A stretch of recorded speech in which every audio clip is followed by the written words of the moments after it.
What's up, you guys? Zoeb here from OneGlanceTrader.com, and welcome to part 3 of my candlestick pattern trading crash course. And if you're brand new or just stumbled across this video, you can watch the full 6-part series in its entirety by clicking the playlist link in the description. So just to recap, in part 1 we went through the global settings of the OGT Price Action indicator, and this is my own very own indicator, which is absolutely free. Link is in the description, and it's this indicator that has 5 built-in candlestick patterns that you can use for your trading, and this is what this crash course is all about. So the global settings talks all around alerts, how to enable and disable patterns, as well as setting up patterns that go with the long-term trend. So you can check that one out in part 1. In part 2 we went through the first candlestick pattern, which was the pin bar, which is known as the rejection candlestick pattern, and we went through examples as well as how it's made and kind of the psychological aspect of how a pin bar is formed. In this part we're going to go through the engulfing bar, which is a duo 2-part candlestick pattern, and it's known as the reversal candlestick pattern. So just to give you guys an overview of what the engulfing bar engulfing pattern actually looks like, and like I said, it's a two-stick candle pattern where the second candle completely engulfs the first candle. So as you can see here in this definition by Baby Pips, it's where the body is engulfed by the second bar. However, in the settings, the way that this indicator is, or the pattern is built within the indicator, the whole range of the second bar, or what is deemed as the mother candle, has to engulf the full range of the previous bar. And we'll go through some examples. Like I said, there's two types. There's a bullish engulfing, which you normally see at the bottom of a downtrend, and then you've got a bearish engulfing, which you normally see at the top of an uptrend, looking to reverse in the other direction. So in terms of the settings in the OGT price action indicator, again, link is in the description to pick it up. Because it is a reversal pattern, in the global settings, you turn off the MA filter. So therefore, you will not only see signals that go with the trend, you'll also see signals that are counter trend as well. Basically, if this MA filter is disabled, you will see every single pattern regardless whether it's trending or not. So in this example, because there's no counter trend feature in the indicator, you have to turn this off to see all the actual signals for the engulfing bar. Now, in terms of the settings, what we look at here, there's two elements to this. The first one is around the quantity of the previous candle range check. And what this means is this is referring to the second bar or the mother candle. And we're saying here in this particular example that the mother candle needs to be bigger than the previous two bars. And for me, 2 seems about the right number in terms of my backtesting and how I currently use it. However, the bigger this number is, the more higher probability that the engulfing bar or the engulfing candlestick pattern will work out. However, if you do increase this number, you will get less signals. So in terms of trying to get the balance between high probability and the number of signals, I always feel that 2 is the right number. And again, you can test and try out different numbers. And the second one is the body size of the mother candle in relation to its range.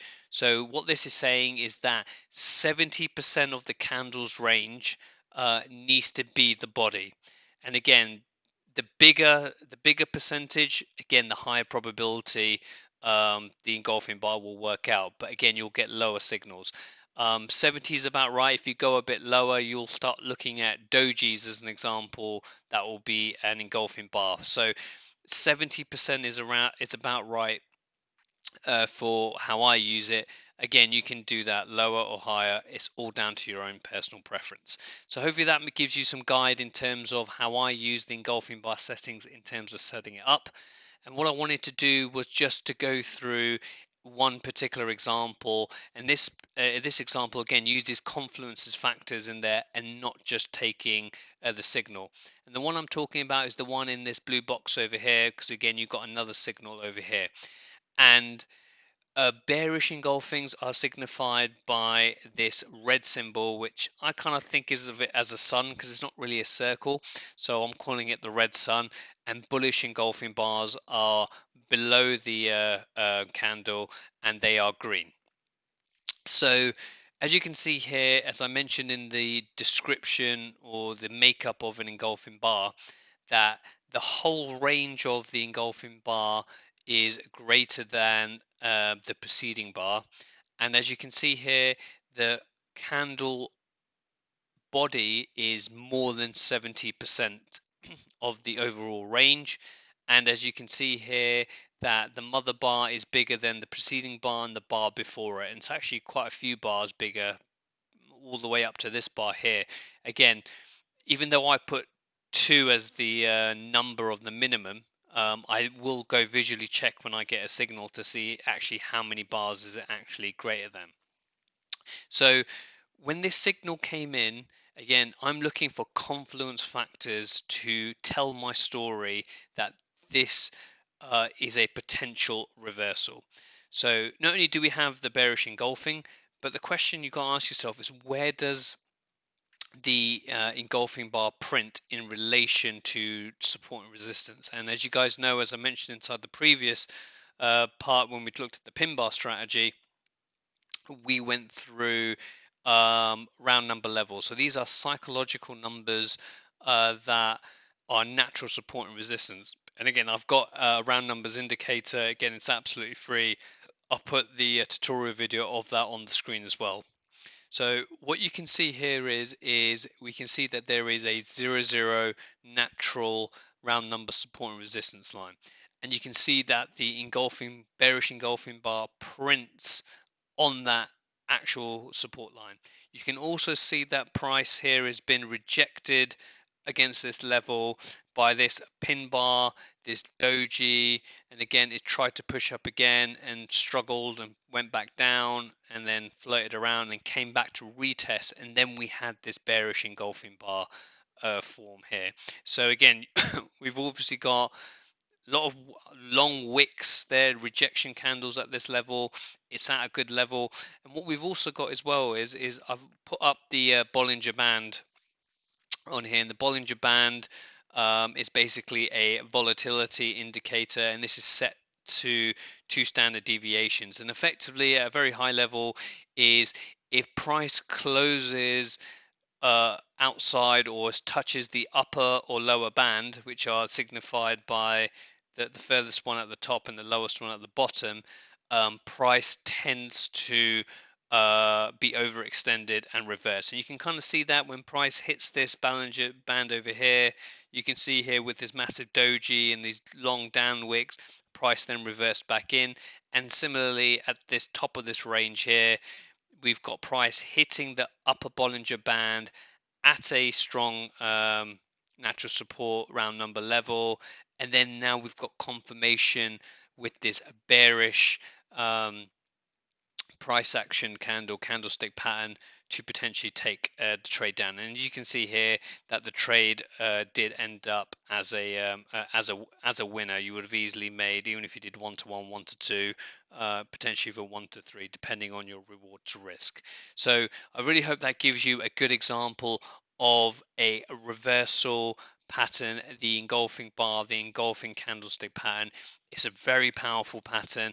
I personally trade it on higher time frames when we're looking at strong trends. I like to mix in divergence as well. So if I had a bearish engulfing with bearish divergence at around number level, touching the upper Bollinger Band, all those elements added together give me a strong indication that price wants to reverse. Again, it's not 100%, but again, it gives you a high probability, which is what we're looking for, high probability setups.